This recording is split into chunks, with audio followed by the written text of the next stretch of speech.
მოგესალმებით, მე შორენა ალიბეგაშვილი და ეს არის ჩემი არხი ახალგაზრდობის ფორმულა შორენასთან ერთად. არ დაგავიწყდეთ, გამოიწერეთ ჩემი არხი, ღილაკი ზარის და თუ რა თქმა უნდა მოგეწონებათ ის თემა, რაზეც ვისაუბრებ დღეს და ჩავშლი სრულყოფილად, მაშინ დატოვეთ კომენტარი. დღეს ვიმყოფები საოცარ ადგილას.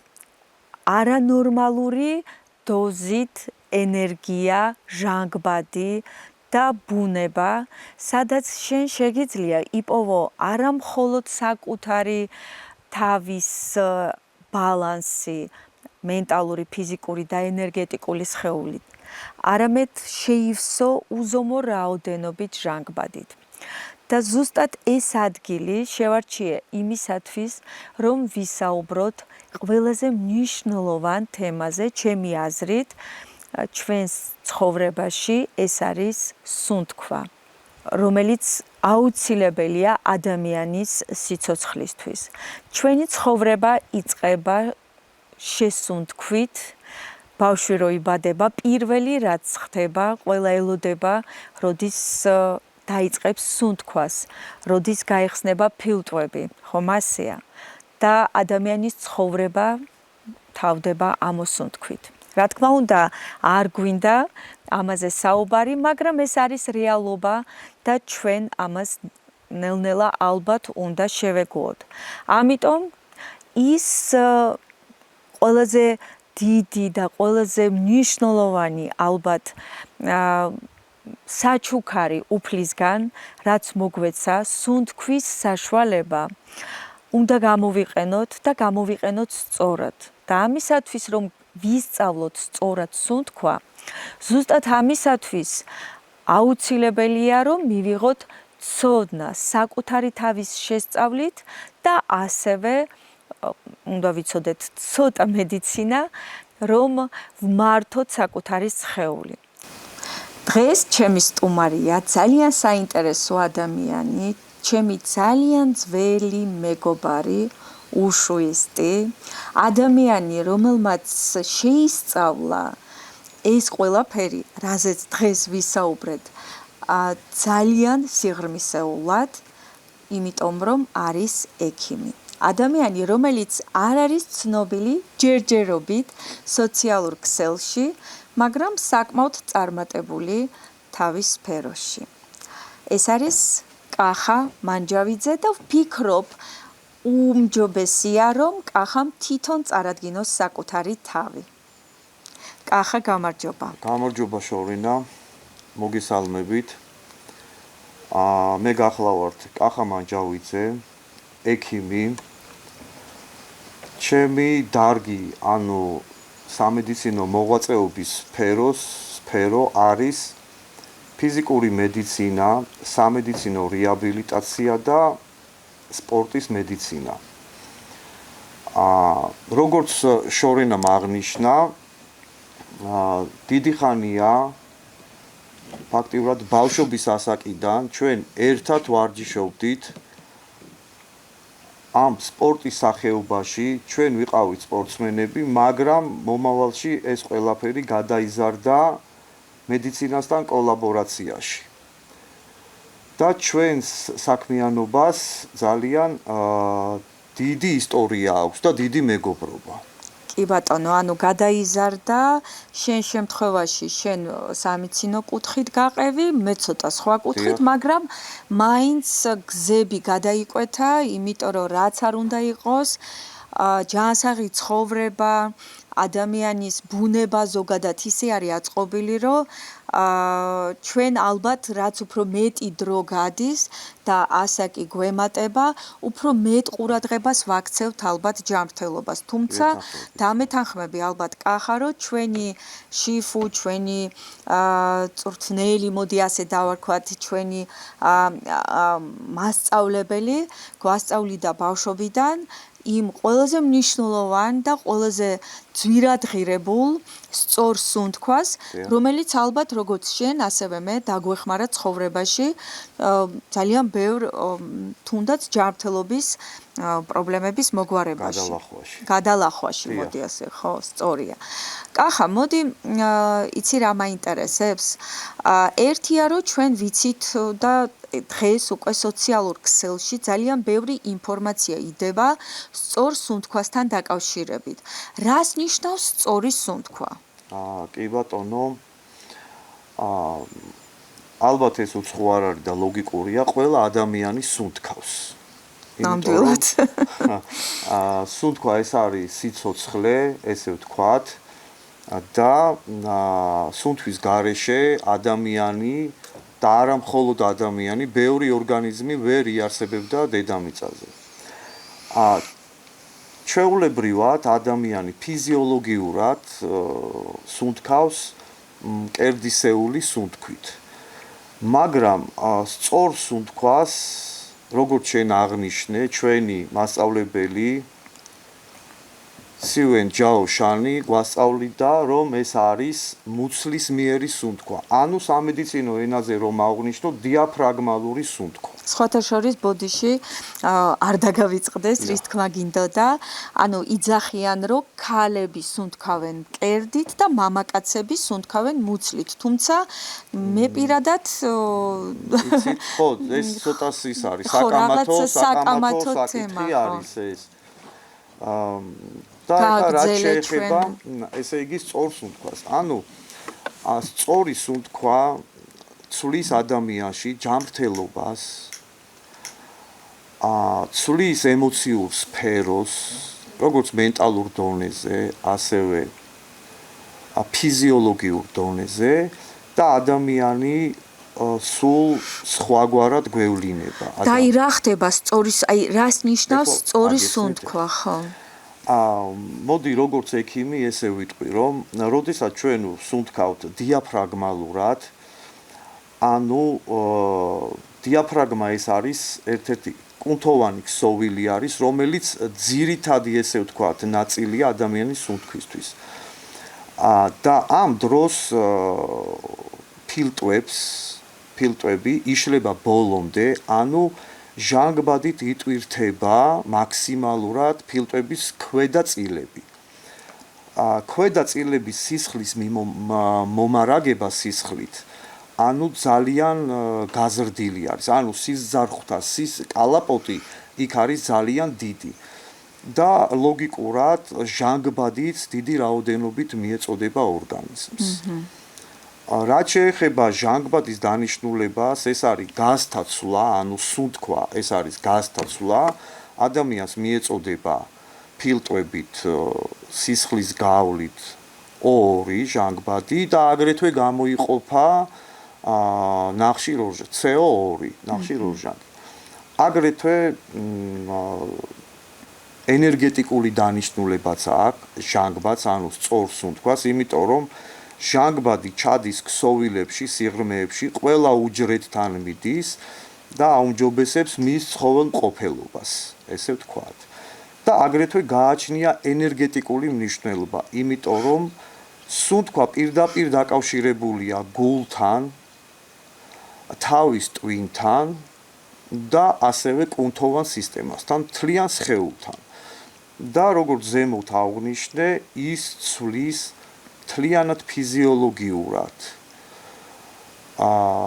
მენტალურ დონეზე ადამიანს სიღრმისეულად და ადამიანი უფრო ხდება ჯანმრთელი, სიცოცხლის უნარიანი, უფრო ხალისიანი და უფრო, ესე ვთქვათ, სავსე, კონცენტრირებული და ანუ კონტაქტები, ანუ ადამიანთან ჩვენ ხო სოციუმში ვცხოვრობთ და მისი, ესე ვთქვათ, სოციუმში ჩართვა უფრო ადვილი არის და უფრო გაუმჯობესებულია. თუმცა დღეს მე როგორც ხედავ, ადამიანებს აქვთ პრობლემა სუნთქვასთან დაკავშირებით, იმიტომ რომ ვაკვირდები ზოგჯერ, რომ არიან ადამიანები, ვინც არ სუნთქავს, ან პირიქით ძალიან სწრაფად სუნთქავს. ასევე შემიმჩნევია როგორი რაღაცა, იცი, აი მაგალითად ჩვენ ვლაპარაკობ დიაფრაგმალურ სუნთქვაზე და ზუსტად მაშინ, როდესაც ადამიანი მაგალითად არის სტრესში, ან პირიქით რაღაცას ღელავს, ან რაღაცა განიცდის, აი რაღაცა ხდება მის ორგანიზმში, როგორც წესით, ამ ყველაფერს მოყვება სუნთქვის ან შეკავება, ან აჩქარება, რაც შენ როგორც ექიმი დამეთანხმები, დანარჩენი ყველა სისტემა, ეს გულსიძარღვთა სისტემა, კუნთოვანი ნერვიული სისტემა, ენდოკრინული სისტემა, ანუ ყველაფერი არის ჩართული ამ პროცესში, იცვლება. მე წაკითხულიც მაქვს, არ ვიცი რამდენად შენ დამეთანხმები, იმიტომ რომ სხვადასხვა ორგვარი ინფორმაცია არსებობს, ხო? როგორც ზოგი მაგალითად იძახის, რომ მართლა ასეთია, ზოგი პირიქით უარყოფს ამ ფაქტს, მაგრამ მე გამიგია, რომ თუ ადამიანი არასწორად სუნთქავს, დროთა განმავლობაში იცვლება ბიოქიმია სისხლის. აგიხსნით რომ რა ხდება ამ დროს შენ დამასწარი ესე ვთქვა, თუმცა ალბათ ჩვენ ორივეს როგორც ესე ვთქვა, თანამებრძოლებს ყოველთვის ერთი და იგივე აზრი გვაქვს და დღევანდელი ცხოვრება ძირითადად სტრესული, ანუ ესე ვთქვა, ცხოვრება, ადამიანი ხშირად იმყოფება სტრესულ მდგომარეობაში. სამედიცინო ენაზე ჩვენ რომ ავხსნათ, ანუ ფიზიოლოგიურად სტრესის დროს გამოიყოფა, როგორც შენ აღნიშნე, ჰორმონალურ დონეზე კორტიზოლი. ეს არის ანუ სტრესის ესე ვთქვათ ჰორმონი და ამ დროს ადამიანი არის ესე ვთქვათ დაარტყი და გაიქეცის მდგომარეობაში. ანუ ადამიანი შიშის მდგომარეობაში არის, ასე ვთქვათ. როგორც პირველყოფილი ადამიანი. როგორც კი ბატონო. ამ დროს, ესე იგი, ანუ ერთვება სიმპათიკური სისტემა. გამოიყოფა ადრენალინი, ნონ-ადრენალინი და რა ხდება? გულის რიტმი, ანუ შეკუმშვათა რიცხვი ძალიან იზრდება სუნთქვის სიხშირე, კუნთოვანი სისტემა დაძაბულია და აგრეთვე სტრესს განიცდის ნერვული სისტემაც, რა თქმა უნდა. და ადამიანი თუ იმყოფება ამ მდგომარეობაში დიდი ხნის განმავლობაში, ვითარდება პათოლოგიური ძვრები ადამიანის ორგანიზმში, როგორც ფიზიოლოგიურად, ასევე როგორც შენ აღნიშნე, ბიოქიმიურად, სისხლის და ანუ ჩვენი დანიშნულება რა არის ახლა, რომ ჩვენ ეს სტრესული მდგომარეობა შევცვალოთ და ადამიანი დაუბრუნოთ ჯანმრთელ მდგომარეობას. ანუ იმ საწყის, როდესაც ადამიანი არის მშვიდად, ანუ მოწესრიგებული აქვს ყველა ის ფიზიოლოგიური პარამეტრები, რაც მის ჯანმრთელობას უწყობს ხელს. ასევე აღნიშნოთ, რომ სუნთქვას აქვს ძალიან დიდი მნიშვნელობა გონებისთვის, ხომ ასეა? ანუ ჩვენ ვუყურებთ, მე ყოველდღიურობაში ხედავ, რომ ადამიანებს დღეს უჭირთ ფოკუსი. ანუ ჯერზერთი სოციალურმა ქსელმა ზოგადად არიან ყველა. და პრევენციის მიზნით, ჩემი აზრით, ჩვენ უნდა ურჩიოთ ახალგაზრდა თაობას, რომ თავის შვილებს აუგრძალონ აი ეს ხშირი კომუნიკაცია гаджеტთან. ვინაიდან აი ეს ხშირი სკროლვის დროს ბავშვი განიცდის სხვადასხვა ემოციას.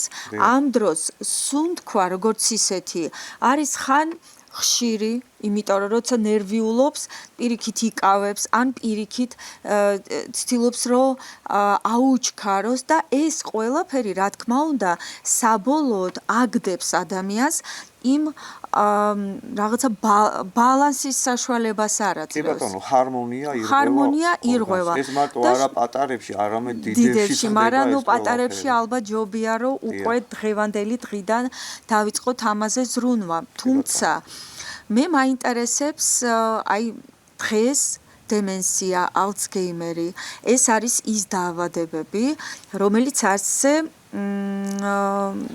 კორელირებს თითქოს სუნთქვასთან, მაგრამ კი ბატონო, დაიწია ასაკი და ერთ-ერთ კვლევაში, ანუ მეც მიყვარს ზოგჯერ ეს მეცნიერული კვლევების კითხვა, არის ერთ-ერთი მიზეზი, რომ ადამიანები არასწორად სუნთქავენ, არ შეუძლიათ სიჩუმეში ყოფნა, ანუ აი ეს ჩქარი რიტმი, აჩქარებული ტემპი ცხოვრების და ასევე ფოკუსის, ანუ რო არ შეუძლიათ ფოკუსირდეთ იმ კონკრეტულ თავის საქმეზე, ან საკუთარ თავზე თუნდაც, საკუთარ ჯანმრთელობაზე, ნელ-ნელა ადამიანის გონება თითქოს კარგავს იმ თავის ძალას, არ მიეწოდება ჟანგბადი და სათანადოდ უკვე სადაც არ მიეწოდება ჟანგბადი, იქ სიცოცხლე ნელ-ნელა კვდება. და ჩვენ მივდივართ ახლა ენერგია ცისთან ალბათ, რომელიც ძალიან მინდა რომ ამაზე ცალკე გავაკეთოთ ჩაწერა, იმიტომ რომ ძალიან ღრმა თემაა და უფრო საინტერესო იქნება. უბრალოდ აი რა მინდა იცი კახა, რომ შენ პასუხი გამცე ამ კუთხით, რამდენად მნიშვნელოვანია ენერგია ცი, რამდენად მნიშვნელოვანია ჩვენი ფოკუსირება საკუთარ თავზე, თუნდაც სიჩუმეში ყოფნა და ამისათვის არსებობს სხვადასხვა მიმართულებები და ტექნიკები და ასევე რა უნდა გავაკეთოთ იმისათვის, რომ ჩვენ ვისწავლოთ ჩვენი ფილტვების მართვა, ჩვენი სუნთქვის მართვა. ხომ არსებობს ტექნიკები და ჩვენ სკოლაში, შაოლინის სკოლა, გვასწავლის ეს სუნთქვის შეკავების ტექნიკა, სადაც შენ აჩერებს სუნთქვას და შემდეგ შესუნთქვა და ამოსუნთქვა უნდა იყოს უფრო გრძელი, ხომ ასეა, რომელიც გეხმარება ფილტვების გახსნაში და ამის შემდეგ უკვე გონებაც გეხსნება. თუმცა დღევანდელ რეალობაში ეს, ამას არავინ აღარ აქცევს ყურადღებას. აი ხა შეიძლება ძალიან ბევრი სხვადასხვა ინფორმაცია მოგაყარე, მაგრამ ზუსტად ვიცი შენ მივხვდი რის თქმა მინდა, დაალაგე ისე როგორც საჭიროა, როგორც ექიმი დაალაგე. კი ბატონო. თუ შენ მზად ხარ იმისათვის, რომ მოახდინო სრული ტრანსფორმაცია საკუთარი თავის, არა მხოლოდ ფიზიკურად, არამედ გარეგნულად, მაშინ ჩაერთე ჩემს მარათონში FaceTime by Anirosh, რომელიც უკვე 5 წელია საქართველოს ბაზარზეა და თითქმის 12,000-ზე მეტმა ქალბატონმა გაიარა ეს მარათონი და იპოვა საკუთარი თავი. ჩაერთე მარათონში.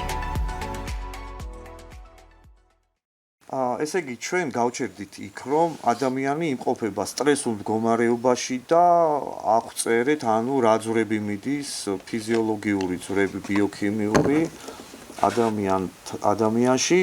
მოდი ეხლა ჩვენ თქვათ და აღწეროთ და მივაწოდოთ ჩვენ მსმენელს და მაყურებელს ის ინფორმაცია, რა ძვრები მიდის სწორი სუნთქვის დროს. ანუ ჩვენ შევთანხმდით ზევით, რომ სწორი სუნთქვა ეს არის დიაფრაგმალური სუნთქვა, არა მუცლისმიერი სუნთქვა.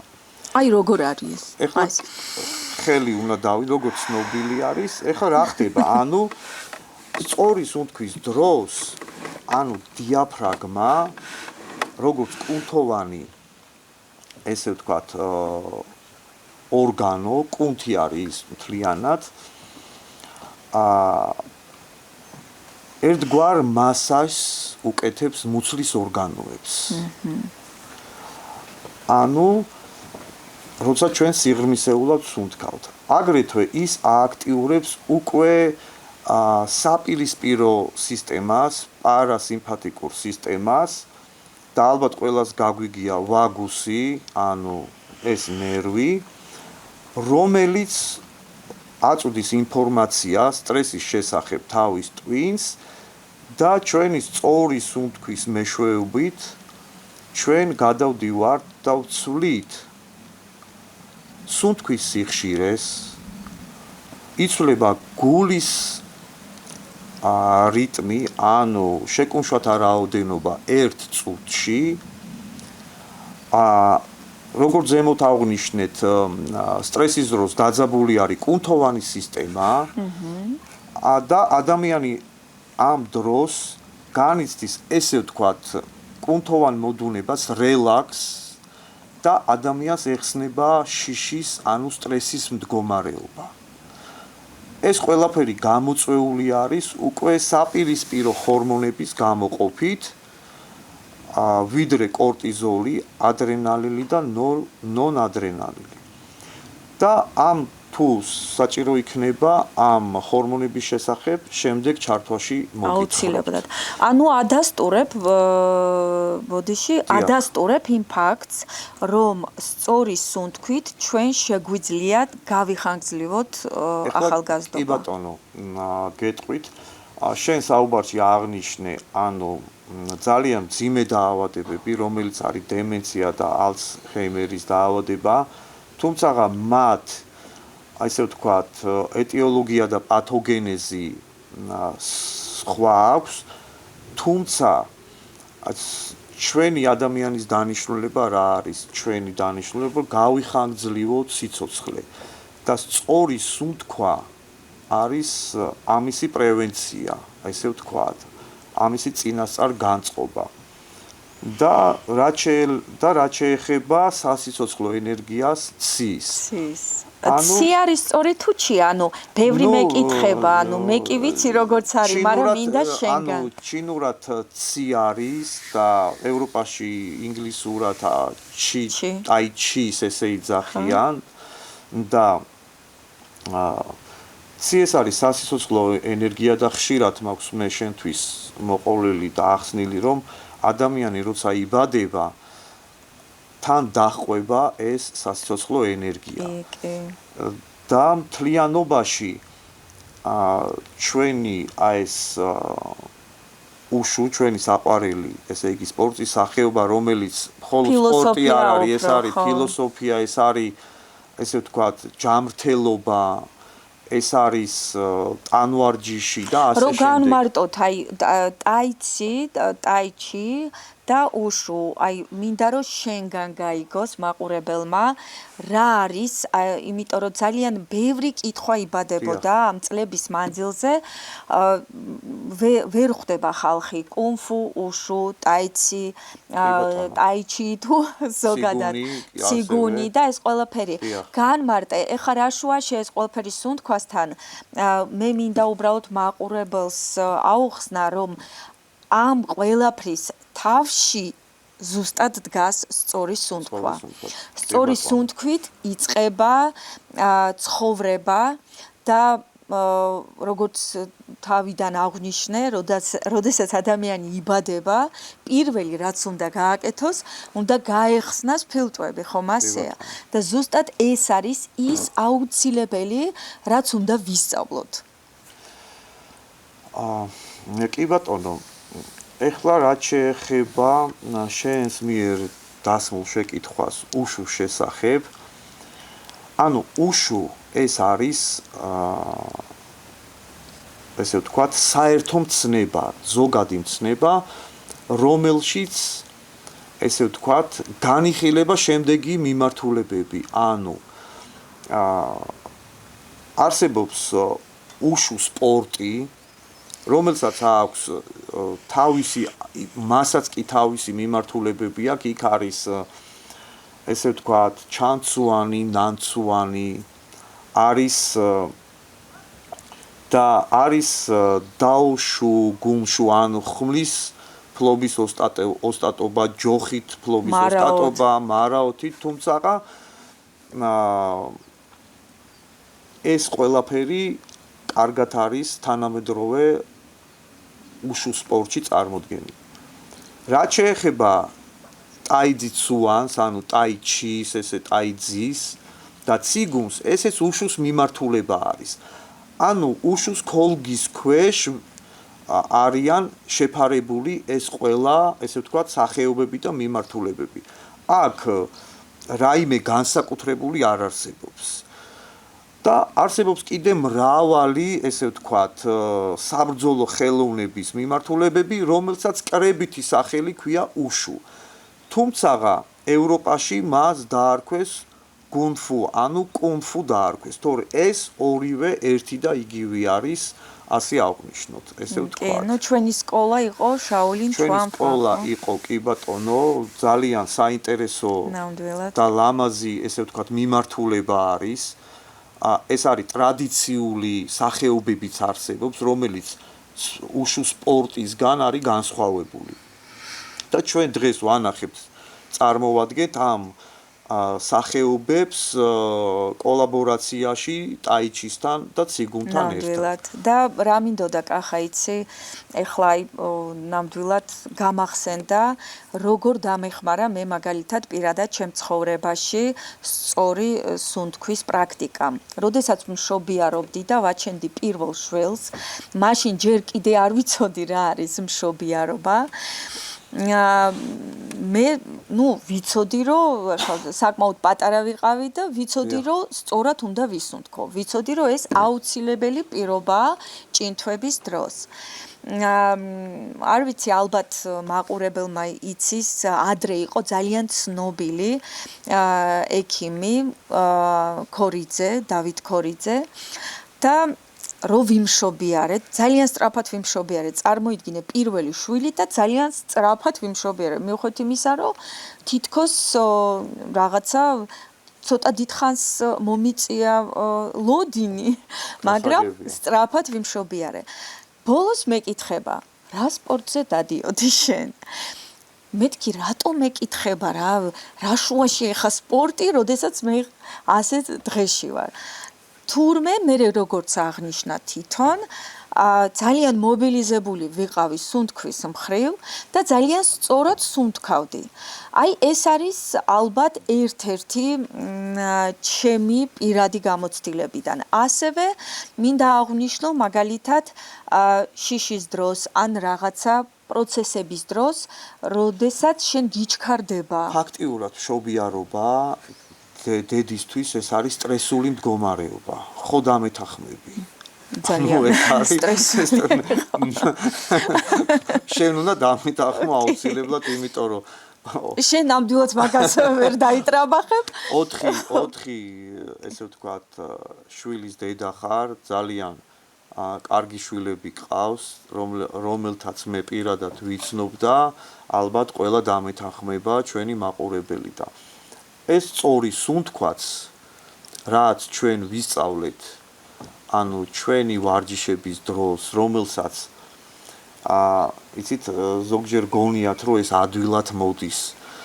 საათობით ვიდექით ხოლმე ჩვენ სპორტის დარბაზში, მაშინ ესეთი განვითარებული არ იყო უშუ, იმიტომ რომ ის სხვა პერიოდი იყო საერთოდ. პრინციპში არც ეს ეხლა არის განვითარებული, ეხლა ნელ-ნელა თითქოს და მაგრამ პირიქით ასე მგონია კახა, რომ მაშინ უფრო იყო განვითარებული, სანამ შიფუ იყო, მაგრამ შიფუ რო წავიდა, მერე უკვე რაღაცნაირად ძალა დაკარგა.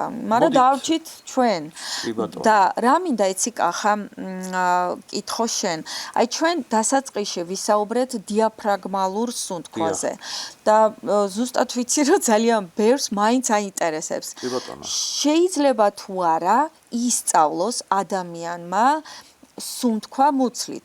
ასევე გაგონილი მაქვს მე პირადად, რომ შეიძლება სუნთქვა იყოს არა მხოლოდ დიაფრაგმალური, არამედ ესეთი ჯვარედინის სუნთქვა, იქ რაღაცა შერეული სუნთქვა, სადაც არიან ადამიანები, ვინც გადიან ასეთ პრაქტიკებს და ამ პრაქტიკების დახმარებით ძალიან სერიოზულ დაავადებებს მკურნალობენ. მოდით ახლა შენ აღნიშნე საუბარში, რომ სწორი სუნთქვა და ენერგია ცის, ანუ ესე ვთქვათ, მოძრაობა ადამიანის ორგანიზმში ძალიან მჭიდრო კავშირში არის.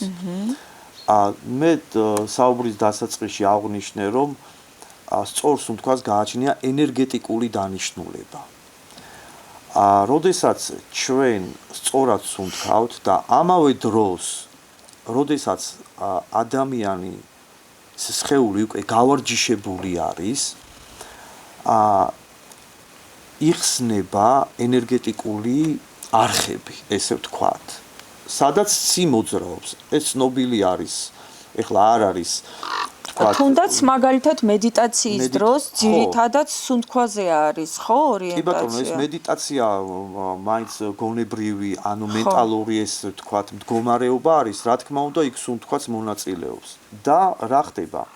შენ კარგად იცი, რომ არის ამ ცის ორი წრე, დიდი და პატარა წრე და ჩვენ ამ პრაქტიკებს ხშირად გავდიოდით და სწორი სუნთქვა ხელს უწყობს ამ ცის მოძრაობას თავის დიდ წრეზე და პატარა წრეზე. ანუ და სასიცოცხლო ენერგია ალბათ იცით ენერგეტიკული წერტილები, ეს ცი ყველა წერტილებში მიდის და ბრუნდება უკან.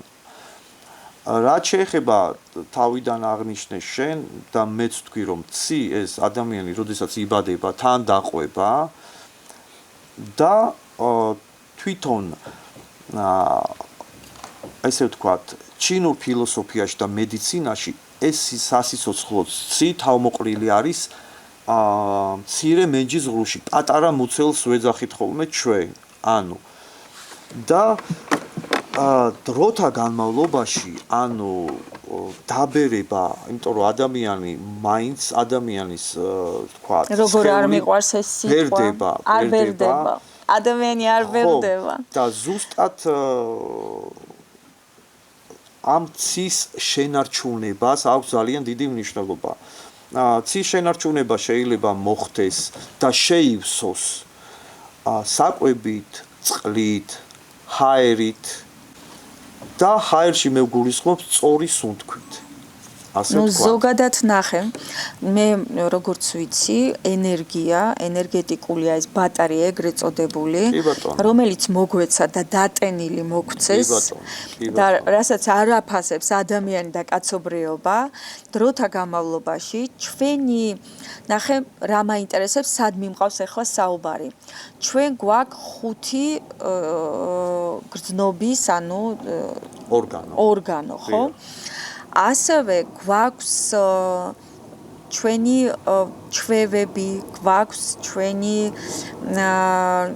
ვიცით 5 ელემენტის შესახებ ასევე, რომელიც ძალიან აქტიურად მონაწილეობს ჩვენ ყოველდღიურობაში და ჩართულია ადამიანის ცხოვრებაში და ასევე ვიცით, რომ ის ყველა მოქმედება, რასაც ჩვენ ვაკეთებთ, სუნთქავთ, ვჩხუბობთ წვინს გვეწყინა რაღაცა გავბრაზდით ბოღმა და აი ეს 10 ცნების დარღვევა აი სად მიმყავს ხო ხვდები ახლა აი ზუსტად ენერგია ცი იხარჯება ამ ყველაფრის დალაგებაში სათანადოდ სანამ ენერგია გვეხარჯება იმაში რომ დაალაგოს არასწორი საკვების მონელებაში, არასწორ სუნთქვაზე, რაღაცა ჩვენ მენტალურ შიშებზე და კიდე სხვადასხვა მდგომარეობაზე და თუ მიდის ცვეთა ამ ენერგიის და ასაიდან არ შემოდის, ანუ არ ივსება ადამიანი, სათანადოდ ნელ-ნელა აი მაშინ ხდება ზუსტად რომ ადამიანი რომელიც არასწორი პრინციპებით ცხოვრობს, ნელ-ნელა არის ცვეთაში და რა თქმა უნდა, უჯრედულ დონეზე ხდება მერე მისი დაბერება. თუმცა მე სად მინდა წავიყვანო შენი აზროვნება და იქნებდა შენც დამეთანხმები, რომ დღეს რეალობა რას გვანახებს, რომ 50 წლის ადამიანი 60 წლის ადამიანებიც საკმაოდ კარგად არიან განვითარებულები, საკმაოდ კარგად არიან ფიზიკურად და არა მხოლოდ ფიზიკურად, ხო? ანუ ცხოვრობენ სწორი პრინციპად, არსებობენ ასეთი ადამიანები და ცდილობენ, რომ შეინარჩუნონ ეს ენერგია. მე შენთან მოვდივარ რა კითხვით. შეიძლება თუ არა აი სხვა არაფერზე რო არ ვისაუბროთ. შეიძლება თუ არა სწორი სუნთქვით 60 და 65 წლის ასაკში ადამიანმა გააჩეროს დაბერების პროცესი. იცით როგორ არის შენ შორინა ზემოთ აღნიშნე რომ ანუ 5 ელემენტი არსებობს, ხო? ანუ და არსებობს 5 გრძნობის ორგანო. ასევე არსებობს რა? ჩვენ ადამიანები უნდა ვიკვებოთ. სწორი კვება, ანუ ჯანსაღი საკვების მიღება და აი 5 ელემენტზე რო თქვა. კი ბატონო, უყურეთ, ანუ შემდგომში წყლის მიღების პრინციპი, თუ არის დედამიწა, წყალი, ჰაერი, ქარი, მეტალი. ხომ და ამ ყველაფერი შეესაბამება თუ გნებავთ შემდგომ ანუ ესე ვთქვა ტრანსლაციაში ესეც ხო, ჩავშალოთ და უბრალოდ ახლა შენ აი ძალიან სწორად თქვი, წყლის გარეშე ფაქტიურად შეუძლებელია ამ ყველაფრის არსებობა. შენ შეგიძლია ისუნთქო, მაგრამ წყლის გარეშე ვერ გაძლევ. ახლა ნახეთ, ჩვენ სად მივდივართ საბოლოო ჯამში, ეს შენც აღნიშნე, ჩვენ მივდივართ ჰარმონიასთან. ანუ ბალანსთან. ეს ყველაფერი უნდა იყოს დაბალანსებული და ერთ-ერთი შემადგენელი ნაწილი არის სწორი სუნთქვა ამის. სწორი სუნთქვა და აი ფიზიკური, ნახეთ ახლა სად მივდივართ. ადამიანი დაიბადა მოძრაობისთვის. სადაც არ არის მოძრაობა, იქ არ არის სიცოცხლე.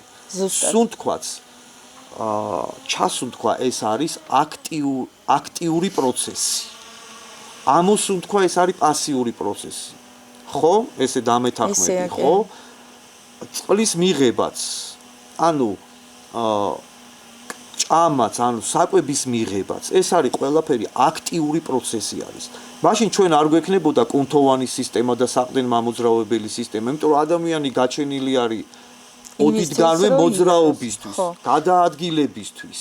მაშინ კითხვა მაქვს, რატო არის რო აი წმინდა მამები, თუნდაც შაოლინში, როდესაც ისინი გადიან და დღეები არიან საინტერესო შეკითხვა არის, სხვათა შორის მიგიხვდი მე. არ მოძრაობენ. აი მაგალითად და რატომ? ჩვენ როდესაც ვიბადებით აი როგორც ნებისმიერ ესე ვთქვათ მოწყობილობას, თუნდაც მანქანას, თუნდაც აპარატურას თავისი ლიმიტი აქვს. ანუ თავისი მოხმარების რაღაც დრო აქვს. ხო, შეგვიძლია გავიხანგრძლივ. ხო, მიხვდი რას გეუბნები, ადამიანსაც აქვს თავისი ესე ვთქვათ ლიმიტი. თუნდაც სახსრის მოხრაში და გაშლაში და ასე შემდეგ. ალბათ გაგიგიათ ახლა როგორც მე ზემოთ აღვნიშნე, მე სპორტის მედიცინის ექიმი ვარ და პროფესიონალი სპორტსმენები ხშირად ტრავმირებულები არიან და ტრავმებით ამთავრებენ ბევრი სპორტსმენი. და რა არის ამის მიზეზი? ამის მიზეზი არის ზუსტად ის გადაჭარბებული, ასე ვთქვათ, ვარჯიში, რომელიც ამ ლიმიტებს არღვევს. და ვინ არის დამნაშავე ამ ყველაფერში? ის სპორტსმენი ხო არ არის? ანუ სპორტსმენი, ანუ სპორტი ეს არის დღევანდელ ცხოვრებაში, ჩვენს ესე ვთქვათ რეალობაში პროფესიონალური მიმდინარეობა, რომელიც არის ფინანსებთან დაკავშირებული. იქ სპორტსმენმა თუ არ ივარჯიშა და ჩაარჩადო დიდი ენერგია, როგორც ემოციური, ფიზიკური ის შედეგებს ვერ მიაღწევს. მაშინ იქ ხო არ მიყვავართ ამ ყველაფერს, რომ სპორტსმენმა, როგორც ადამიანმა, ჩვეულებრივ ადამიანი და სპორტსმენი ზოგადად, ჩემი აზრით, ყველამ უნდა იცოდეს თავისი ორგანიზმი. უნდა უსმინდეს, უნდა მართოს. თუ მაგალითად სპორტსმენი მას მოეთხოვება იმაზე მეტად გადაჭარბებული, ვთქვათ, ვარჯიში, იმიტომ რომ ამ ყველაფერში ჩადებულია ძალიან დიდი ფული, ვთქვათ. და შედეგს უნდა მივაღწიოს. და შედეგს უნდა მიაღწიოს, მაგრამ სპორტსმენი არის ადამიანი, ის არ არის რობოტი. სათანადოდ იმ სპორტსმენს უნდა კონდეს ალბათ ის განათლება და უნდა მართავდეს ანუ არ უნდა იყოს რობოტივით, ხო, არ უნდა იყოს სხვაზე დამოკიდებული. არამედ უნდა იცოდეს როგორ უნდა მოусმინოს საკუთარ თავს, რომ იყოს უფრო მეტად პროდუქტიული. და ხო არ მივდივართ იქ, რომ მეტი ინფორმაცია უნდა მიიღოს ყველა ადამიანმა იმისათვის, რომ მართოს საკუთარი სხეული. მე დაგეთანხმები და ეს ასპექტი, რაც შორენა შენ აღნიშნე, უფრო მეტად გამოყენებული არის ჩვენ სპორტის სახეობაში, უშუში. იმიტომ რომ ჩვენ სუნთქვის გარეშე, სწორი სუნთქვის გარეშე, ან ორგანიზმის თვით შეცნობის გარეშე ის არ არსებობს. იმიტომ რომ როგორც ზევით აღნიშნეთ, უშუ არის ეს არის ფილოსოფია, ეს არის ჯანმრთელობა, მედიცინა, ეს არის ანვარჯიში, მოძრაობა, ეს არის ხელოვნება და ასე შემდეგ. რელიგიაც არის რაღაც ნაწილობრივ. რელიგია არის, იმიტომ რომ ეს მიმდინარეობა რელიგიური, იმიტომ რომ გინდა არ გინდა, ყველა ადამიანი ვინც ცოტა, არ ვიცი ახლა მე ყველაზე პასუხს ვერ ვაგებ, მაგრამ თითქმის ყველა, ვისაც მე ვიცნობ ყოველ შემთხვევისთვის, ცხოვრობს ასკეტურად.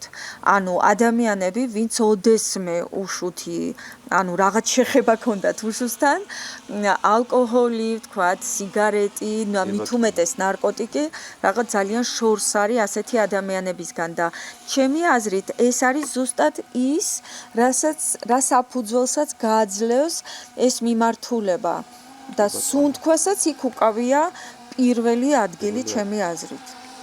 ჩვენ ალბათ ჩვენმა დიდმა შიფუმ, ესე ვთქვათ, ალბათ დიდი სიყვარული ჩაგვინერგა ამ სპორტის სახეობის მიმართ,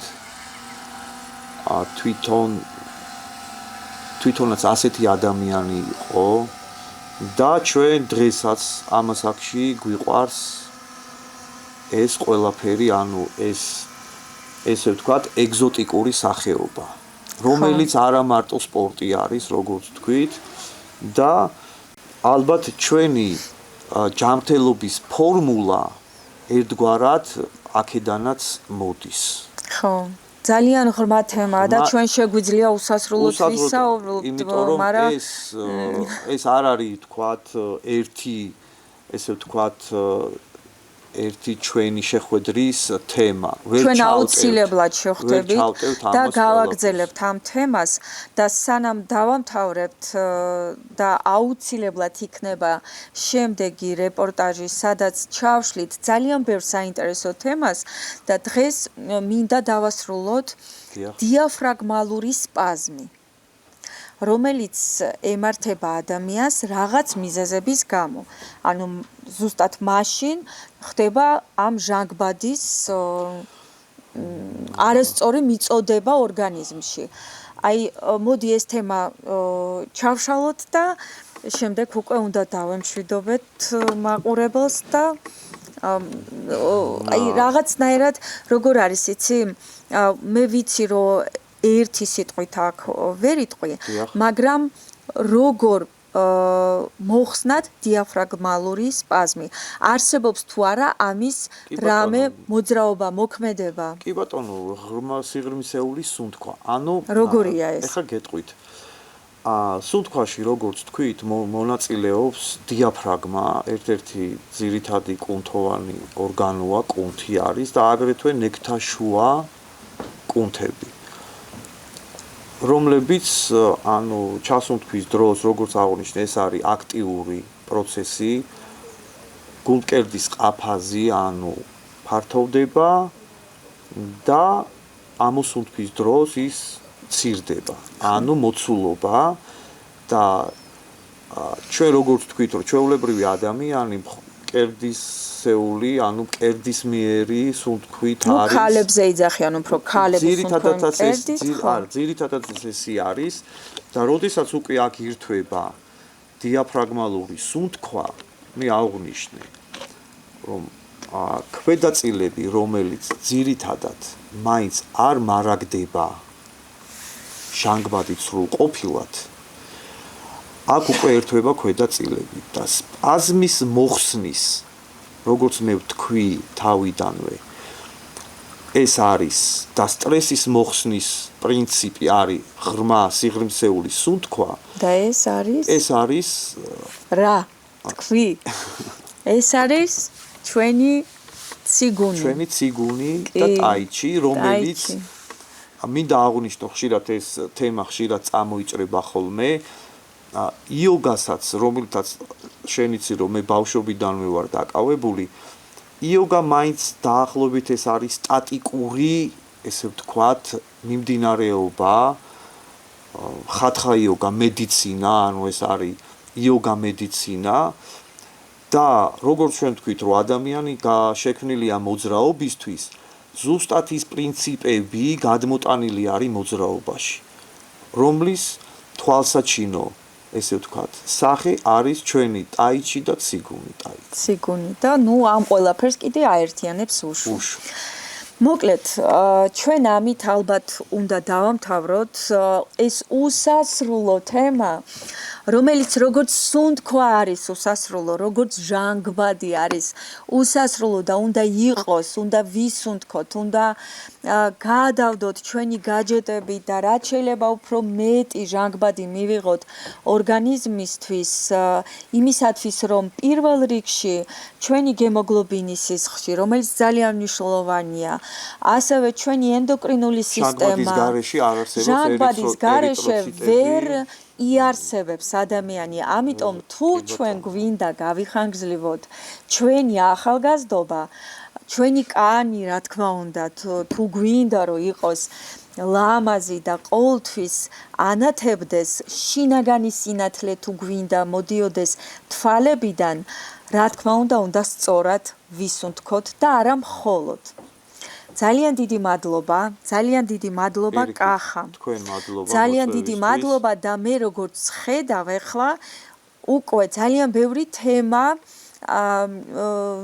წარმოვიდგინე, რაზეც შეგვიძლია ვისაუბროთ და ძალიან საინტერესოდ ჩავშალოთ ფილოსოფიის კუთხით, მედიცინის კუთხით, რეაბილიტაციის და ასე შემდეგ. ამიტომ ძალიან გამიხარდება თუ მოხვალ კიდე ჩემთან აი ესეთ საუბარზე, სადაც გადავცემთ, ფიქრობ, საჭირო ინფორმაციას უამრავ ადამიანს. გემშვიდობებით, ჩემო ძვირფასო მაყურებლებო, კიდევ ერთხელ მადლობა კახას. თქვენ კიდე თუ ეს ინფორმაცია თქვენთვის საინტერესო იყო, გამოიწერეთ ჩემი არხი ახალგაზრდობის ფორმულა შორენასთან ერთად და ფიქსირეთ თქვენი აზრი ამ ყველაფერთან დაკავშირებით და არ დაგავიწყდეთ ზარი. ბედნიერად. ნახვამდის და გამოგყვებით.